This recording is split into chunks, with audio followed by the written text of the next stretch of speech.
오늘은 지난주는 좀 전체적인 범위에서 했으면 오늘은 미취학 위주로 하는데 1학년 올라가는 아이들 질문까지는 사전 질문에 포함해서 답변해 드리도록 하겠습니다. 아무래도 미취학 시기에 수학 공부에 대해서 궁금해 하시는 분들은 입학하면서 어떻게 할까, 이 부분이 고민이 가장 크죠. 그래서 1학년 어머님들의 고민에 대한 이야기까지 포함해서 사전 질문이 거기까지 포함해서 몇 분이 질문을 주셨어요. 그래서 거기까지 미리 말씀을 드리고, 그리고 질의응답하는 시간으로 진행을 해보도록 하겠습니다. 일단 시작을 할게요. 늦게 보시는 분들은 제 방을 보셔도 될 테니, 먼저 질문이 하나, 둘, 셋, 넷, 5개 정도 미리 질문을 주셨고요. 제가 사전에 답변해 드릴 수 있는 것들은 좀 답변을 해 드리고, 그리고 좀 아무래도 답변을 못한 것도 있어서 오늘 답변해 드리는 내용도 있을 것 같습니다. 첫 번째, 초일 학부모님이세요. 원리셈 7, 8세를 끝내고 8세 6권 하고 있습니다. 1학년 거의 마지막이군요. 네. 2년째 미루지 않고 하루하루 꾸준히 하다 보니 아이가 힘들어하지 않고 잘 따라옵니다. 네, 다행이에요. 연산을 좀 더 집중해주고 싶어서 두뇌로 수학을 할까 고민 중인데 괜찮을까요? 두뇌로 수학은 큰 수를 볼 수 있게 교육을 해준다고 해서 고학년이 되어서 재미있게 할 수 있다고 하더라고요. 어떻게 할지 조언 부탁드립니다. 저는 두뇌로 수학이든 다른 프로그램에 대해서 좋다, 좋지 않다, 이런 말씀을 드리기는 조심스럽죠. 그래서 다른 프로그램에 대해서 장점이 있을 것이고 단점이 있을 거예요. 그래서 분명히 요런 단점은 있습니다라는 건 말씀을 드리긴 하는데, 오늘 또 주산에 관한 질문도 들어오셨어요. 그래서 주산에 대해서 질문 준 부분에 대해서는 또 제 나름대로 생각이 있어서 말씀을 드릴 거긴 한데, 이런 부분을 좀 말씀을 드리면, 1학년이기 때문에 연산에 투자하고 수 자체, 연산에 투자한다기보다는 수를 다루는 교육, 그것에 많이 이제 투자를 하고 싶다. 시간 투자죠. 시간 투자. 의견을 주셨어요. 근데 저는 아이가 잘 따라온다고 하면 두뇌로 프로그램을 사실 제가 자세히는 모릅니다. 방향성만 알고 있어요. 그래서 자세히는 모르지만 연산 자체에 많이 투자할 필요가 있을까? 이런 말씀은 좀 드리고 싶어요. 생각하는 수학, 수를 가지고 생각하는 수학에 라고 하면 두뇌로 수학을 할 수 있는 부분들이 있다고 생각하고요. 그리고 근데 이제 연산 자체라고 하면 원리셈도 생각을 하게 하는 문제들이 많이 있고, 원리와 개념을 강조한 책이죠. 그래서 원리셈만 꾸준히 해도 연산은 괜찮다. 다만 원리셈만 꾸준히라는 게 힘든 게 이런 게 있죠. 1년 내내 원리셈을 하다 보면 속도가 엄청나게 빨라져요. 그래서 어릴 때부터 퀴즈 원리셈을 했던 아이 중에는 한 2학년인데 벌써 초등학교 6학년 거 하고 있다는 분도 사연을 제가 받은 적이 있거든요. 워낙에 좋아하고 빨리 해서 하는 만큼 달리다 보니 꾸준히 하다 보니 6학년까지 하고 있다는 질문도 받은 적이 있어요. 그래서 원리셈만 가지고도 꾸준히 할 수 있는데, 문제는 너무 빨라진다는 단점이 있죠. 그래서 사이사이에 이제 너무 빨라질 것 같으면 쉬셔도 됩니다. 다만 수학 공부를 쉬셔라 하는 게 아니고, 그 시간을 다양한 문제를 푸는 쪽에다가 쓰는 건 어떠실까요? 라고 말씀을 드려왔어요. 그래서 연산에 더 투자하고 싶습니다 라고 하면 제가 말씀드릴 수 있는 건 굳이 그럴 필요가 있을까요? 이렇게 말씀드리고 싶고, 연산을 기본으로 한 어떤 수에 대한 영역을 잘 다루어 준다고 해요 라고 하면 할 수 있다고 생각해요. 다만 방향성은 이런 거예요. 그 프로그램을 살펴보고 이제 연산에 대한 더 많이, 이 부분은 꾸준히 원리셈을 잘하는 것만 가지고도 연산은 충분합니다. 다만 약한 부분이 나온다면 그걸 보완해주는 학습을 중간에 하면 되겠죠. 그러면 방향성은 뭐냐 하면, 생각을 학습을 더 깊이 할 수 있는 쪽으로 많이 해주시는 게, 많이 해주시는 게 1학년 아이들이나 어린아이들 어머님들의 목표는 저는 그게 돼야 된다고 생각해요. 3, 4, 5학년이 되었을 때 우리 아이가 심화학습까지 힘들어하지 않고 할 수 있는 아이로 키우는 것, 그걸 목표로 하고 계획을 세워야 되거든요.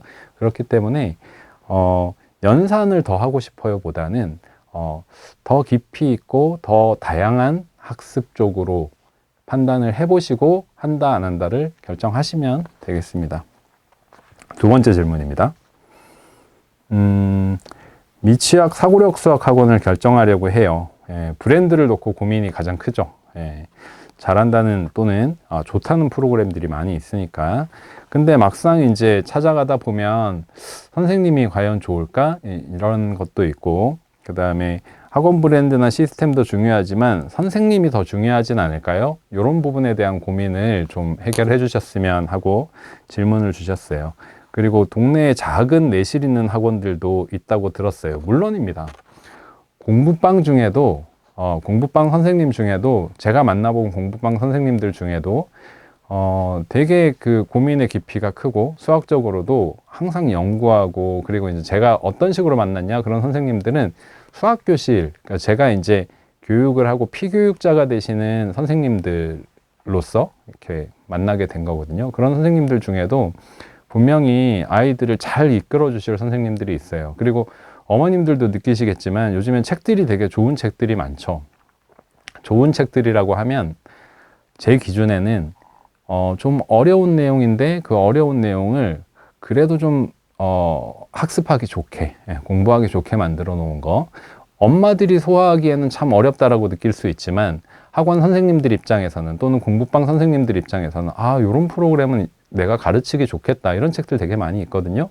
그래서 좋은 선생님을 만나는 것도 뭐 괜찮아요. 좋은 공부방을 고르는 것도 괜찮아요. 그래서 저는 큰 학원을 가셔라 이렇게 말씀드리진 않습니다. 다만 첫 번째 기준은 선생님보다는 방향성, 어떤 공부방이 있다.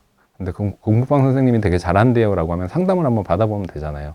그 방향성이 잘하는 아이를 더 잘하게 이끌어 줄 수 있는가, 아니면 중간 정도 되는 아이를 꼼꼼하게 봐줘서 잘하는 아이로 끌어올려 줄 수 있는가, 어떤 방향성을 가지고 있는가, 프로그램은 어떤 걸 다루고 있는가, 이런 거를 보셔야 될 것 같아요. 예를 들면 사고력 학원들이 여러 군데 있는데 사고력 학원들도 색깔이 조금씩 다르거든요. 제가 일했던 벌써 10년 전입니다. 제가 소마 연구소장을 하고 저희 회사를 만든 게 벌써 만 10년이, 올해로 만 10년인데 10년 전이지만 소마의 방향성은 난이도 있는 문제를 충분히 풀린다. 충분히 풀리는데 선생님들이 그 내용들을 잘 공부를 해서 잘 공부할 수 있게 이끌어가는 거죠. 예전에는 근데 소마가 활동 위주의 학습이었어요. 근데 최근에는 바뀐 지가 좀 방향성이 바뀐 지가 오래됐는데, 예전에는 활동도 중요하게 생각하는 학원이었다면 지금은 어쨌든 어려운 문제를 잘 풀 수 있는 학생들로 키워내는데 더 프로그램에 초점이 맞춰져 있어요. CMS라면 CMS의 Y 프로그램은 장점은 깊이 있고 창의적이고 자유롭게 생각할 수 있는 문제들이 많이 있어요. 근데 그렇다면 그 내용은 교과와 좀 동떨어져 있는 내용이 많다는 거거든요. 그건 또 단점도 되는 거예요. 그래서 보통의 아이가 교과와 동떨어져 있는 깊이 있는 내용을 공부한다 라고 하면 그건 단점이 될 수 있어요. 그래서 CMS는 어떻게 보면 뭐 진짜 창의 영재 프로그램 쪽에 가까운, 그러면 교과로 보면 어떤 단계적인 위계가 좀 약할 수도 있는 그런 프로그램으로 봐야 되거든요. 그래서 그런 특징들을 살피셔서 사고력 브랜드가 유명하다고 해서 다 좋은 게 아니라 우리 아이가 어떤 방향으로 공부를 해야 된다, 아주 뛰어나요. 아주 뛰어나다고 하면 교과하면서 정말 CMS 같은 거 해도 되고, 아니면 문제 푸는 위주로 하는 걸 즐기는 아이다 라고 하면 소마 같은 데 해도 되고, 아니면 뭐 CMS의 기프티드 프로그램, 이런 것도 문제 푸는 양이 굉장히 많고 깊이 있는 문제를 많이 다뤄요. 그런 것들을 선택해도 되고, CMS의 기프티드 프로그램. 그렇기 때문에 프로그램마다 장단점이 있어요. 그러면 방향성을 설정하시고 관련된 학원들이 오늘 방송 내용은 미취학 아이들의 수학 상담입니다. 수학 학습 방향 상담이겠죠. 지금은 사전 질문 받은 것에 대한 내용을 말씀드리고 있어요. 그래서 공부방을 선택할 수도 있는데 첫 번째는 방향성을 확인하시고 그게 더 중요해요. 두 번째는 그런 곳들 중에서 선생님들도 좀 경험이 있고 잘 이끌어 줍니다 라고 하면 선택하시면 되겠습니다. 다음 질문은 초일 올라가는 아이예요. 그동안 유치원이나 패드 학습지 위주로 했고 소마셈을 10 더하는 단계, 10이 넘어가는 단계 정도, 그 다음에 가르기 모으기 한자리 덧셈 뺄셈은 할 줄 알고 있는데 딱딱 나오진 않아요. 그래서 소마셈보다 원리셈이 장점이 많다고 들어서 원리셈을 선택하려고 하는데 원리셈 어떤 단계부터 하면 좋을까요? 하셨어요. 원리셈은 7, 8세까지는 원리와 개념을 알고 연산을 이제 말하자면 초등을 준비하는 단계에 해당돼요. 물론 7, 8세 단계를 선택할 수도 있어요. 정확히 얘기하면 7, 8세 단계는 초등학교 1학년 1학기 내용에 해당되고 1학년 단계는 2학기 내용에 해당되는데 1학년 전체를 연습할 수 있는 단계라고 보시는 게 맞겠습니다. 그래서 연산을 거의 처음 시작하는데 1학년입니다 하면 어떻게 안내해 드리냐면 7, 8세 단계의 마지막 2권은 하고 1학년으로 넘어가세요 라고 말씀드려요. 마지막 2권은 뭐냐 하면 받아올림의 원리와 개념을 아는 거예요. 그거 되게 쉽게 되어 있거든요. 그래서 7, 8세 마지막 2권을 하시라고 추천을 해드려요.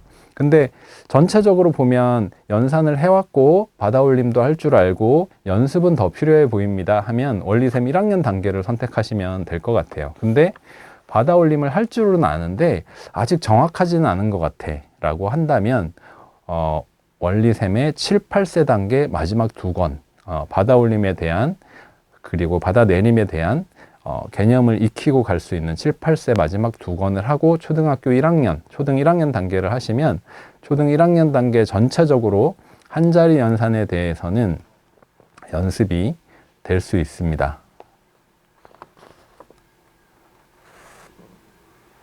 질문은 조금 이따 해주셨으면 좋겠어요. 다음 질문. 3남매 아이의 엄마세요. 예비 초등맘이고요. 5세 때 유자수 했고 그 다음에 6세 때는 기적의 계산법 P단계를 마쳤어요. 초등 1학년 단계 원리셈을 사놨는데 꾸준히는 못 해줬어요. 근데 그 뒤에 이제 말씀하시는 내용이 엄청 수학적으로 되게 이렇게 사랑스러운 아이 같아요. 제 입장에서는. 혼자 받아내림 연산도 잘 못하는데 두 자릿수는 잘 못하는데 수배열판 가지고 수를 익히다 보니까 띄어세기를 하다가 곱셈 나눗셈에 꽂혀서 8 곱하기 8이 64인데 이거는 16 곱하기 4로도 할 수 있네 이렇게 이제 막 자기가 알아내서 막 엄마한테 얘기해주고 7 곱하기 7은 49인데 7 곱하기 7은 중간에 작은 수로는 안 되고 직사각형 모양으로 곱셈을 하려면 1 곱하기 49밖에 안 돼. 이런 걸 이제 발견하고 되게 즐거워하는 아이라고 합니다. 이럴 땐 초등 1학년 교재하고 초등 2도 같이 해줘야 될까요? 아니면 1학년 하다가 2로 넘어가도 될까요? 하셨어요. 예비 초등이고. 저는 연산이 되게 실용적이어야 된다고 생각해요. 그래서 지금 공부를 했을 때 당장 쓸 곳이 있는가가 중요하다고 생각하거든요. 그래서 한자리 연산이 1학년이고 한자리 연산도 연습은 필요하다라고 하면 저는 단계적으로 밟아가시길 권유해 드립니다. 원리셈이 6권으로 되어 있고 꾸준히 하면 생각보다 그렇게 오래 걸리진 않거든요. 그리고 2학년 단계를 하면 3권의 두 자리 덧셈 뺄셈을 하고 나서 곱셈 나눗셈으로 넘어가는데 실제 곱셈 나눗셈을 지금 아이가 개념을 알고 찾아가는 거 너무 예쁘고 사랑스러워요. 네. 그런데 그렇지만 그거는 지금 이거 하는 거로도 충분할 것 같은 생각이 들어요. 그래서 1학년 단계를 하고 나서 2학년 단계를 해도 되겠습니다. 하지만 공부라는 건 답이 없죠. 그래서 아이가 즐거워하고 너무 하고 싶어 하는 걸 굳이 말릴 필요는 없거든요. 그래서 2학년 단계의 곱셈, 뺄셈, 곱셈 부분을 해도 됩니다. 그리고 마지막 책은 또 나눗셈이라서 곱셈을 더 깊이 이해할 수 있고 하면서 곱셈 구구도 외우게 될 거예요. 그래서 해도 돼요. 다만 지금 외운 곱셈 구구를 실제 2학년 거 공부할 때 쓸 건데 그 사이에 잊어먹게 되거나 하면 이게 또 이중 투자가 될 수도 있고, 그렇다고 또 3학년 거를 바로 들어가기도 힘들거든요. 그렇기 때문에 권유해 드리는 건 1학년 먼저 하고 2학년 하는 것. 그리고 지금 하고 있는 곱셈 나눗셈은 개념으로 그렇게 하는 걸로도 충분히 아이가 더 재미있게 할 수 있을 것 같아요. 그래서 그거는 그것대로 사고력 교재라든가 수에 대해서 이렇게 궁금해하는 것들을 좀 깊이 있는 문제들로 호기심을 해소하도록 다른 영역의 학습으로 좀 이렇게 하도록 하고, 연산은 단계적으로 하시는 게 더 낫겠다. 이제 1학년 되니까 그렇게 말씀드리고 싶습니다. 근데 여기에 이제 다른 변수는 뭐냐 하면, 학원을 보내고 이 학원이 되게 진도도 빠르고 연산을 많이 해야지 잘할 수 있는 학원이다 라고 하면 이런 아이는 같이 해줘도 되죠. 근데 제가 봐서는 그런 상황은 아닌 것 같아요. 그래서 그렇게 말씀드렸습니다. 한 가지 질문을 더 해주셨는데요. 요 곱셈에 대해서 궁금증이 되게 많은 아이가, 수에 대한 호기심이 많은 아이들이 충분히 할 수 있는 질문. 분명히 큰 수에서 작은 수를 빼야 된다고 알려줬는데 아이는 5 빼기 6을 알고 싶어 해요. 5에서 6은 빼면 안 되는 거예요? 왜 안 돼요? 이런 질문을 한다고 해요. 마이너스를 알려줘도 될까요? 알려줘도 됩니다. 네. 그런 거 두려워하시지 않아도 돼요. 초등학교 저학년 때 고학년에 대한 개념이나 더 많은 것들을 알면서 혼동할 수 있다라는 거 너무 두려워하시지 않아도 돼요. 그래도 돼요. 그거 좀 혼동해도 돼요. 초등 저학년 때는. 오히려 수에 대해서 더 풍부하게 이해하고 있으면 됩니다. 그리고 1학년, 2학년, 3학년 이 초등 내용은 실제 교재들을 풀면서 마이너스 개념을 가지고 있을 때 도움이 되는 것도 있고, 근데 방해될 게 그렇게 많진 않아요, 생각보다. 그리고 아이가 판단하게 될 거예요. 초등수학은 자연수 위주로 한다고 했으니까 요건 요렇게 되는 건데 이건 나중에 배운다고 했구나라는 걸 판단하게 될 거예요. 그래서 마이너스의 개념을 가르쳐 줘도 됩니다. 근데 마이너스의 개념을 가르쳐 줄 때 정확하게 가르쳐 주는 건 필요하죠. 중학교 1학년 수학을 가르칠 때 어떻게 가르치냐 하면 이렇게 가르쳐요. 암기하듯이 작은 수에 큰 수를 빼면 마이너스를 붙여서 몇이야 이렇게 가르쳐 주기보다 계단의 개념으로, 0이라는 계단에 서 있는데 우리가 올라가는 쪽 계단, 늘어나는 계단을 1, 2, 3, 4 이렇게 해서 초등학생 때는 셀 수 있는 수로 해서 그렇게만 배워. 근데 나중에 마이너스라는 개념은 뭐냐 하면 우리가 흔히 알고 있는 지하 1층, 지하 2층, 이게 바로 마이너스라는 개념이야. 그래서 빼기를 붙여서 빼기 1이라고 하는 마이너스 1이라고 읽는데, 영어로 빼기하고 혼동하지 않기 위해서 영어로 마이너스 1 이렇게 읽는데, 마이너스 1은 지하 1층하고 똑같아. 즉 0이라는 기준에서 내려와 있는 한 칸이 되는 거야. 그래서 제가 학생들 앞에서 이렇게 올라가면 이렇게 올라가고 돌아서서 내려가면 이렇게 내려가고 이렇게 막 행동으로 보여주면서 약간은 좀 이렇게 오버해서 행동하면서 아이들에게 재미있게 이해시키기 위해서 얘기를 해주거든요. 그래서 이해시켜도 됩니다. 근데 그거는 이해를 시키는 수준 정도에서 아이가 궁금해하는 걸 해소해주는 수준에서 하면 되고요. 이런 부분에 대한 좋은 예가 뭐가 있냐면, 이런 아이들은 수학에 관한 책들을 많이 읽히세요. 근데 아직 어리니까 읽을 수 있는 책도 제한적일 수 있는데, 크면서 이제 좋은 예들로 보면, 제가 지난주에 아마 방송하면서도 이제 말씀드렸는데,